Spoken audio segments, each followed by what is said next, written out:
ये कहानी साल 1983 की है, जिसे लेखक ने अपनी खुद की जिंदगी के अनुभव के आधार पर लिखा है।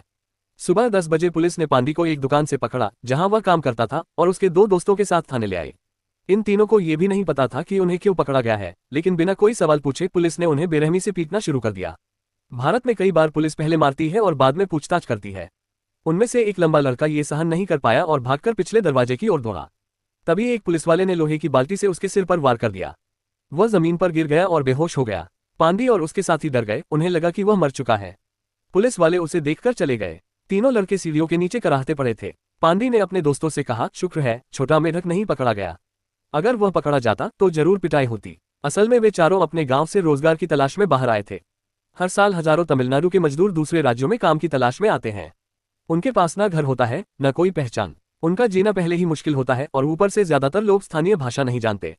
भारत में अक्सर ये देखा गया है कि राज्य बदलते ही भाषा भी अजनबी हो जाती है, जैसे देश ही बदल गया हो।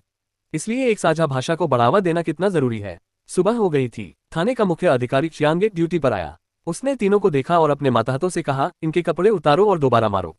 फिर उन्हें फिर से मारा गया और हवालात में बंद कर दिया गया।